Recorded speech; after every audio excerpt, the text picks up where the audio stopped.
নমস্কার, কৃষ্ণকথাতে আপনাদের সবাইকে স্বাগত। আজকের এই ভিডিও থেকে আপনারা জানতে পারবেন সফলা একাদশীর তারিখ, পারণের সময়সূচি, পারণের মন্ত্র এবং ব্রত মাহাত্ম্য, এবং এই একাদশীতে কোন কোন খাবার খাওয়া যাবে, কোন কোন খাবার একেবারেই নিষিদ্ধ, এবং একাদশীতে কি কি কাজ করা কর্তব্য। চলুন তাহলে দেরি না করে শুরু করা যাক আজকের এই ভিডিও। প্রথমেই জেনে নেওয়া যাক একাদশীর তারিখ এবং পারণের সময়সূচি। 7ই জানুয়ারি 2024 রবিবার, একাদশীর নাম সফলা। পারণের সময় পরের দিন অর্থাৎ সোমবার সকাল 7টা 6 থেকে 10টা 17 পর্যন্ত ঢাকা বাংলাদেশ সময়, এবং সকাল 6টা 37 থেকে 9টা 54 পর্যন্ত কলকাতা ভারত সময়ে। এবার তাহলে জেনে নেওয়া যাক এই একাদশীর ব্রত মাহাত্ম্য। সফলা একাদশী মাহাত্ম্য। পৌষ মাসের কৃষ্ণপক্ষের একাদশীর নাম সফলা। ব্রহ্মাণ্ড পুরাণে যুধিষ্ঠির শ্রীকৃষ্ণ সংবাদে এই তিথির মাহাত্ম্য বর্ণিত হয়েছে।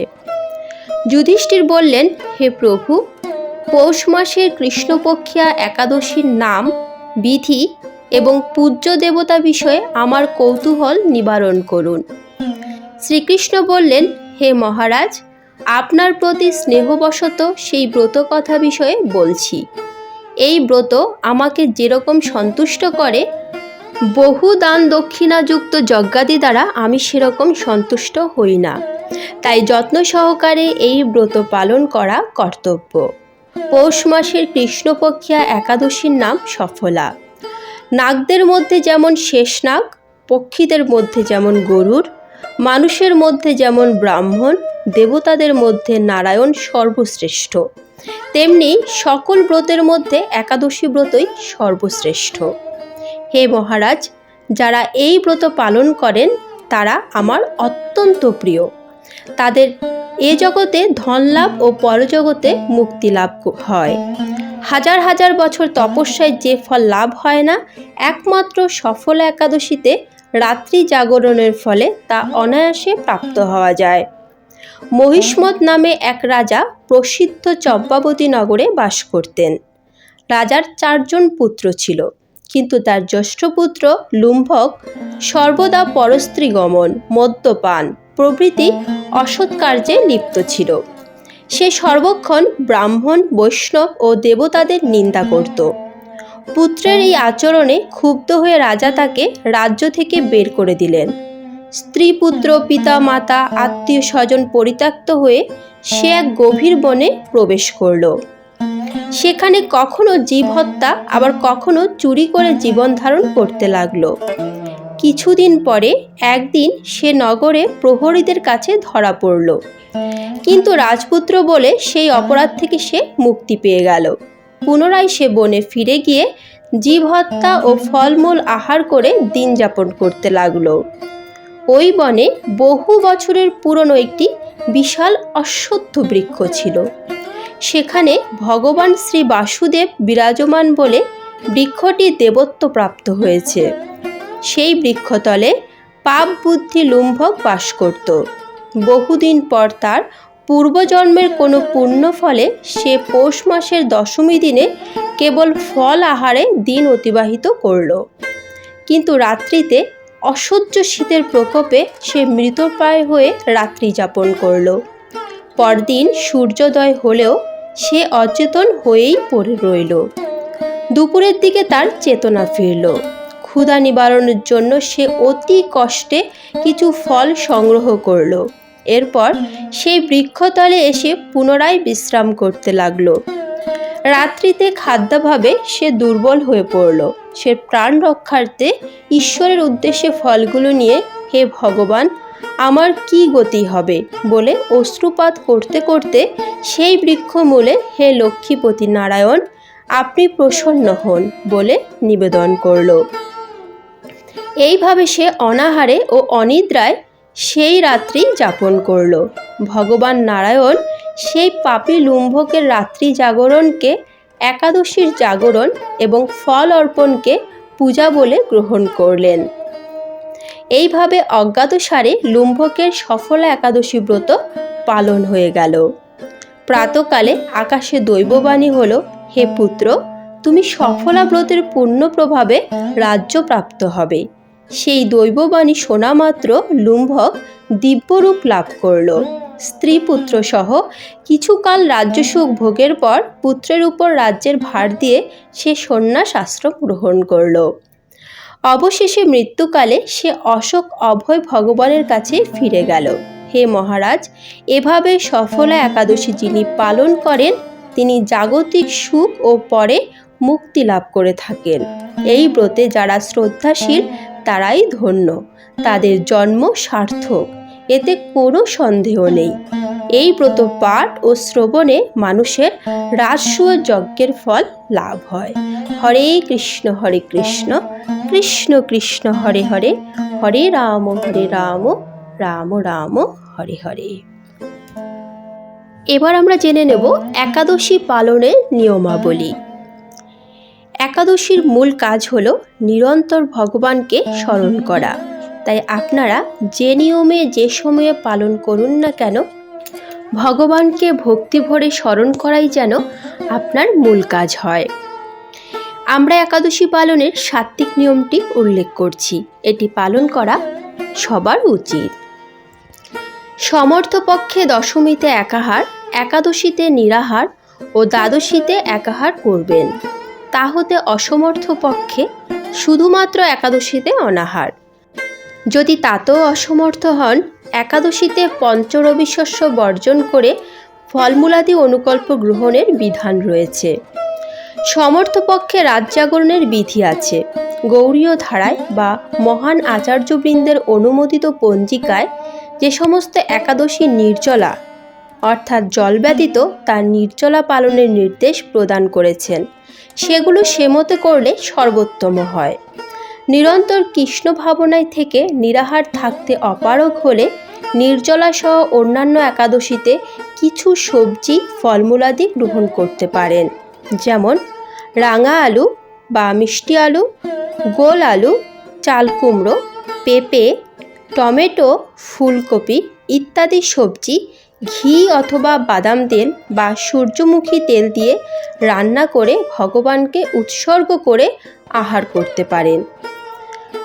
বাটা হলুদ, লঙ্কা ও সন্ধক লবণ ব্যবহার্য। আবার অন্যান্য আহার্য যেমন দুধ, কলা, আপেল, আঙুর, আনারস, আখ, আম, শসা, তরমুজ, বেল, নারকেল, মিষ্টি আলু বা রাঙা আলু, বাদাম ও লেবুর শরবত ইত্যাদি ফলমূলাদি খেতে পারেন। একাদশীতে 5 প্রকার রবিশস্য গ্রহণ করতে নিষেধ করা হয়েছে। 1 নাম্বার, ধান জাতীয় সকল প্রকার খাদ্য, যেমন চাল, মুড়ি, চিড়ে, সুজি, পায়েস, খিচুড়ি, চালের পিঠে, খই ইত্যাদি। 2 নাম্বার, গম জাতীয় সকল প্রকার খাদ্য, যেমন আটা, ময়দা, সুজি, বেকারির রুটি বা সকল প্রকার বিস্কুট, হরলিক্স জাতীয় খাবার ইত্যাদি। 3 নাম্বার, জব বা ভুট্টা জাতীয় সকল প্রকার খাদ্য, যেমন ছাতু, খই, রুটি ইত্যাদি। 4 নাম্বার, ডাল জাতীয় সকল প্রকার খাদ্য, যেমন মুগ, মাসকলাই, মুসুরি, ছোলা, অড়হর, মটরশুঁটি, বরবটি, সিম ইত্যাদি। 5 নাম্বার, সর্ষের তেল, সয়াবিন তেল, তিল তেল ইত্যাদি। এই 5টি রবিশস্যের যে কোনো একটি একাদশীতে গ্রহণ করলে একাদশীর ব্রত নষ্ট হয়ে যায়। শ্যামা চাল ও কাউনের চাল খাওয়া যাবে না, সাবুদানা না খাওয়াই ভালো। উল্লেখ্য, যারা সাত্ত্বিক আহারী নন এবং চা, বিড়ি, সিগারেট, পান, কফি ইত্যাদি নেশাজাতীয় গ্রহণ করেন, একাদশী ব্রত পালনের সময়কাল পর্যন্ত এগুলো গ্রহণ না করাই ভালো। একাদশী করলে যে কেবলমাত্র নিজের জীবনের সদ্গতি হবে তা নয়, একাদশী ব্যক্তির প্রয়াত পিতামাতা নিজ কর্মদোষে নরকবাসী হন, তবে সেই পুত্রই একাদশী ব্রত পালন করে পিতামাতাকে নরক থেকে উদ্ধার করতে পারেন। একাদশীতে অন্ন ভোজন করলে যেমন নরকবাসী হবে, অন্যকে ভোজন করালেও নরকবাসী হবেন। কাজেই একাদশী পালন করা আমাদের সকলেরই কর্তব্য। এবার একাদশী পারণ। একাদশী তিথির পরদিন উপবাস ব্রত ভাঙার পর নিয়ম। পঞ্জিকাতে একাদশী পালনের যে নির্দিষ্ট সময় দেওয়া থাকে, সেই সময়ের মধ্যেই পঞ্চরবিশস্য ভগবানকে নিবেদন করে প্রসাদ গ্রহণ করে পালন করা একান্ত দরকার, নতুবা একাদশীর কোনো ফল লাভ হবে না। একাদশী ব্রত পালনের প্রকৃত উদ্দেশ্য কেবল উপবাস করা নয়, নিরন্তর শ্রী ভগবানের নাম স্মরণ, মনন ও শ্রবণ কীর্তনের মাধ্যমে একাদশীর দিন অতিবাহিত করতে হয়। একাদশী পালনের দিন পরনিন্দা, পরিচর্যা, মিথ্যা ভাষণ, ক্রোধ, দুরাচারী, স্ত্রী সহবাস সম্পূর্ণরূপে নিষিদ্ধ। একাদশী ব্রতের আগের দিন কিছু কথা অবশ্যই মনে রাখুন। যেমন, আগের দিন রাত 12টার আগেই অন্নভোজন সম্পন্ন করে নিলে সর্বোত্তম। ঘুমানোর আগে দাঁত ব্রাশ করে দাঁত ও মুখগহ্বরে লেগে থাকা সব অন্ন পরিষ্কার করে নেওয়া সর্বোত্তম। একাদশীতে সবজি কাটার সময় সতর্ক থাকতে হবে যেন কোথাও কেটে না যায়। একাদশীতে রক্তক্ষরণ বর্জনীয়। দাঁত ব্রাশ করার সময় অনেকের রক্তক্ষরণ হয়ে থাকে, তাই একাদশীর আগের দিন রাতেই দাঁত ভালোভাবে ব্রাশ করে নেওয়াই সর্বোত্তম। একাদশীতে চলমান একাদশীর মাহাত্ম্য ভগবত ভক্তের শ্রীমুখ হতে শ্রবণ অথবা সম্ভব না হলে নিজেই ভক্তি সহকারে পাঠ করতে হয়। যারা একাদশীতে একাদশীর প্রসাদ রান্না করেন তাদের পাঁচফোড়ন ব্যবহারে সতর্ক থাকা উচিত। একাদশীতে শরীরে প্রসাধনী ব্যবহার নিষিদ্ধ। শরীর ও মাথায় সুগন্ধি সাবান, শ্যাম্পু, তেল ইত্যাদি বর্জনীয়। সকল প্রকার ক্ষৌরকর্ম, শেভ করা, চুল কাটা, নখ কাটা নিষিদ্ধ।